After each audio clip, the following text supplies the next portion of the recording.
l'invité de la matinale. KTO Radio. Sans doute avez-vous des souvenirs gravés de patronage ou d'accueil de loisirs lors de vos vacances d'été. C'est de circonstance puisque les vacances se profilent à l'horizon, mais pour assurer la tenue de ces séjours chrétiens, le travail des animateurs est essentiel. Je vous propose ce matin d'en savoir plus et de connaître un peu plus leur mission avec Virginie Mathias. Bonjour. Bonjour. Merci d'être avec nous en ce samedi sur KTO Radio. Je vous présente aux auditeurs, vous êtes responsable de la formation BAFA à la Facelle, mais aussi directrice d'un grand accueil de loisirs de la Camilienne à Paris. Pour débuter, détaillez-nous d'abord en quelques mots la mission de la Facelle. Alors la mission de la Facelle, c'est, de promouvoir, les patronages, les accueils de loisirs, chrétiens et d'accompagner les directeurs, les aumôniers et aussi les présidents dans cette belle mission qui est, d'accueillir, ces jeunes. Et qu'est-ce qu'un patronage? Qu'est-ce qu'on y vit?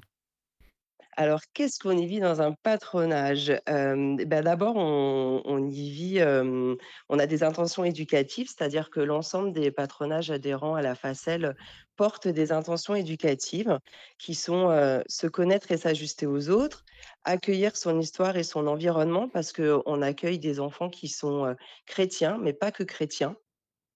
Éveiller sa vie intérieure en l'ouvrant sur le monde et prendre des responsabilités et apprendre à se donner.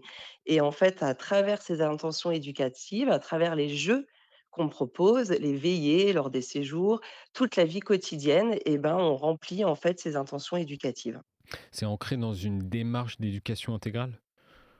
Ouais, exactement, exactement et ça, c'est vraiment important. C'est aussi, le regard que porte, chaque animateur et ou chaque directeur, sur les enfants et voilà, on aime dire que, effectivement, c'est, l'animation pour l'éducation. Et quelle est la différence avec une colonie de vacances, par exemple?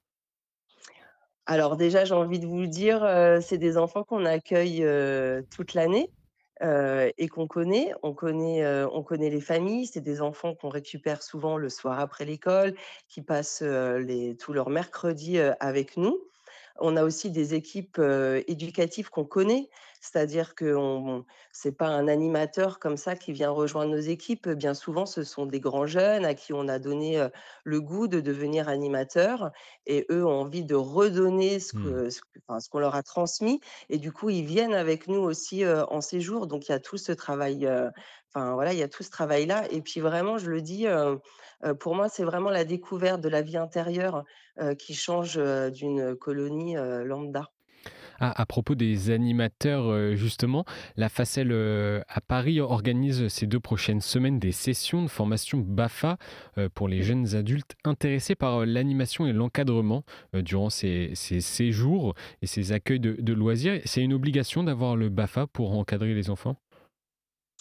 Alors, c'est une obligation, pas forcément, mais en tout cas, lorsqu'on part en séjour ou qu'on ouvre un accueil collectif de, mineurs, on a des règles, en fait et des quotas de formation à respecter. Mmh. Donc on est obligé, réglementairement, de toute façon, d'avoir des, animateurs, qui ont leur BAFA ou qui sont, stagiaires BAFA. Mais au dehors de l'obligation, il y a aussi que être animateur, j'ai envie de dire, ça ne s'invente pas non plus. Oui. C'est important, d'avoir, une connaissance des enfants, de savoir qu'un enfant de 4 ans, c'est pas la même chose qu'un enfant, de 8 ans, de 12 ans. C'est aussi, savoir, mettre en place, des jeux de qualité et de se dire que, tous ces jeux-là, ça se prépare. C'est aussi, d'apprendre à gérer, la vie quotidienne, qui est quand même un moment important, pour, en tout cas, nos patronages, cette vie, quotidienne parce que, à travers cette vie quotidienne, souvent, on va responsabiliser les enfants. J'ai envie de dire, quand on est en camp et qu'on fait la vaisselle avec les enfants, c'est souvent là où on apprend plein de choses des Mmh. enfants et de leur vie de famille. Donc tout ça, ça s'apprend et surtout, l'objectif est d'amener une, réflexion pédagogique et éducative, pour ces animateurs. C'est-à-dire pourquoi je fais ce jeu? Pourquoi je prends cette décision? Est-ce que je connais bien cet enfant? Pourquoi là, il y a un conflit? Et avant tout, vraiment, c'est, d'amener à une réflexion, éducative et pédagogique. Oui, En plus, bien sûr, de tout ce qui est réglementaire et qu'on leur mmh. apprend, hein. On imagine qu'on ait déjà travaillé ou pas avec des enfants, on imagine que cette mission demande un engagement total, c'est pas un simple, job d'été. Ah non, ce n'est pas un simple job d'été, quand on part en séjour, qu'on part 14 jours avec des ados, effectivement, on donne de soi, et puis on donne de soi aussi parce que, et ben, le matin, il faut se réveiller, non fatigué, il faut, avoir le sourire, donc c'est bien plus, effectivement qu'un job d'été et puis on s'implique dans la vie des familles et des enfants. En fait, le patronage, c'est un vrai repère. Nous, on aime dire, par exemple, à la Camilienne, lorsqu'on a retravaillé notre projet éducatif, les directeurs de patronage, disaient: «C'est un peu un repère pour la vie». C'est un peu ça, c'est un souvenir qu'on donne à ses enfants. Pour ces enfants, c'est le repère, après l'école, après une journée difficile à l'école, on arrive au pas trop, on souffle et c'est un lieu de confiance aussi. Donc les animateurs, c'est tout ce travail-là qu'ils font, donc c'est vraiment plus qu'un job d'été. C'est un engagement aussi, pour eux. Mmh. J'ai envie de dire un engagement d'écoute, un engagement de préparation, voilà. Et de grosses, responsabilités. Quel est le profil de ces jeunes? Est-ce qu'il y a un profil type de ces, jeunes adultes qui sont, animateurs, encadrants? Oui, alors clairement, dans nos BAFA Facel, 95 des animateurs sont des grands jeunes qui sont issus de nos patronages.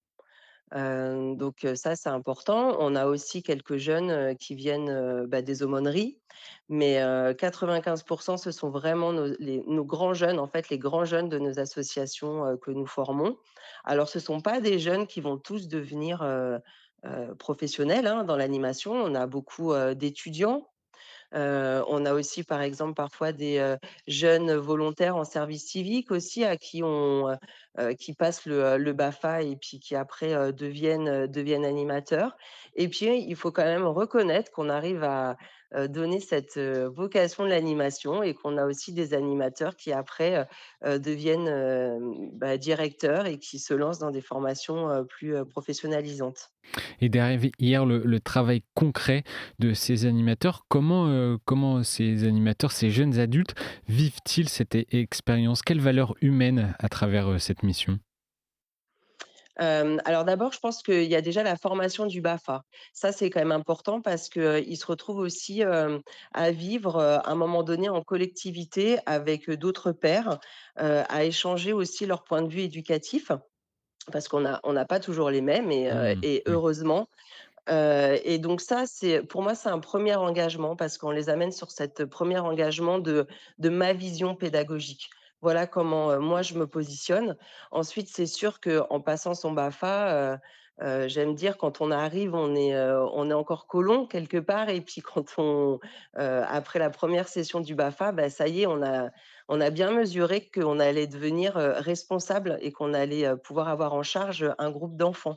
Mmh. Donc en tout cas, on les fait grandir eux aussi sur leurs responsabilités, de se dire, voilà, quand même, notamment quand on part en séjour, les familles nous confient leur enfant, ce qu'il y a de plus cher. Donc on les fait grandir aussi, de cette façon.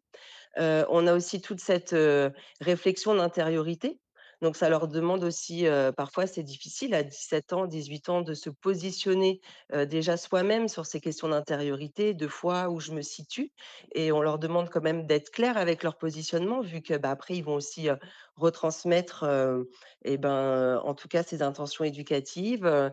Il faut aussi qu'ils soient capables, d'accompagner un groupe, d'enfants, par exemple sur un temps de partage. Donc, j'ai envie de dire, nous aussi, enfin, dans cette formation, on fait aussi grandir, ces jeunes, d'un point de vue de responsabilité, mais aussi dans leur engagement chrétien ou en tout cas, dans cette réflexion d'intériorité. Oui, c'est Puisqu'encore une fois de plus, on accueille des animateurs musulmans, dans nos patronages. d'accord, ah oui, c'est pas forcément des catholiques. Pas du tout. OK, c'est un vrai on a l'impression que c'est une vraie source de transformation, autant pour, les enfants qui sont accueillis, mais surtout pour les animateurs aussi. Mais totalement, c'est ce que, enfin, c'est ce que je vous disais, ben, dans cette réflexion, dans cet échange, de leur dire aussi, bah, vous allez avoir un jeu, ça se prépare, par exemple. Je veux dire, quand on est enfant, vous savez, on a toujours l'impression, quand on part en colo, que super, on fait un Cluedo ou, une chasse au trésor et que, les animateurs sont arrivés comme ça. Mais non, en fait, il y a un gros travail de préparation derrière. Est-ce qu'il manque des animateurs pour assurer toutes les propositions d'accueil et de séjour? Oui, ça, on peut le dire, et c'est pas qu'au niveau de nos patronages. D'ailleurs, je trouve que dans nos patronages, on s'en sort plutôt bien dans le recrutement des animateurs parce que justement, on a des jeunes engagés qui ont envie de redonner, ce qu'ils ont eu. Mais, c'est sûr qu'on voit bien en début d'année, on est toujours à la recherche, d'animateurs Comment et d'animateurs formés. et comment expliquer, ce contexte difficile pour recruter des animateurs? Je pense qu'il y a, plusieurs raisons. Il y a aussi alors il y a une raison qui est assez, basique, mais, c'est que dans nos patros, parfois, on fonctionne avec, du bénévolat ou en tout cas, des salaires qui sont pas très élevés et on se rend compte quand même qu'on a des jeunes qui ont, aussi souvent, besoin de travailler aussi à côté de leurs études. Donc je pense que ça, c'est pas facile. On a une perte aussi des jeunes quand, justement, ils deviennent étudiants parce qu'ils ont pas tous leur mercredi. Donc j'ai envie de dire sur les camps, on n'a jamais de problème pour recruter. Par contre, sur l'année, c'est plus difficile parce que, ça veut dire qu'il faut être disponible tous les mercredis. Parfois, il faut être aussi disponible, les soirs de semaine et puis, on manque aussi de valoriser ce beau métier de l'animateur. Mmh. Moi, j'exagère toujours un peu, mais je dis souvent, on fait pas des colliers de nouilles, quoi. Enfin, je veux dire, on propose de belles animations, de belles activités de qualité. On a un rôle, vraiment auprès des enfants. Je veux dire, quand on va chercher les enfants après l'école, et ben, c'est nous qui recevons les premiers mots de cette journée d'école qui, parfois, s'est pas très bien passée. Mmh. On a vraiment ou alors, enfin on a vraiment ce rôle-là d'écoute et je pense que c'est pas facile non plus aussi pour un jeune animateur. Faut pas oublier qu'être animateur, on est souvent animateur entre 16 ans et 20 ans. C'est dur de prendre ses responsabilités. C'est dur parfois d'entendre, des enfants qui vont pas très bien ou qui ont des choses difficiles à livrer. Donc c'est pas donné à tout le monde. Voilà. Et une dernière, question sous forme un peu d'indication, Virginie, Mathias. Si un jeune nous écoute et est intéressé ou alors qu'un parent ou un grand-parent veut en parler à un jeune de sa famille, comment retrouver les informations pour se former et devenir animateur? Alors, il suffit d'aller sur, le site, de la Facel, le site internet de la Facel, où il y a toute une explication, justement sur, ce que c'est le BAFA, comment passer son BAFA, les aides financières aussi qui existent, pour passer son BAFA et surtout j'invite, tous ces jeunes aussi à se renseigner sur, les patronages et les centres de loisirs, chrétiens parce qu'ils peuvent aussi venir rencontrer le directeur, rencontrer les équipes et se rendre compte que c'est une vraie joie de devenir animateur. Merci beaucoup Virginie, Mathias pour, ce témoignage et cet éclairage sur, le métier, sur la mission d'animateur dans le cadre des séjours, chrétiens, dans les patronages ou alors les accueils, de loisirs pour, cet été. Je rappelle que vous êtes responsable de la formation BAFA justement à la Facel et aussi directrice d'un grand accueil, de loisirs de la Camilienne à Paris. Encore merci d'avoir accepté, notre invitation et bon week-end et bon été surtout. Merci beaucoup. Au revoir. Au revoir.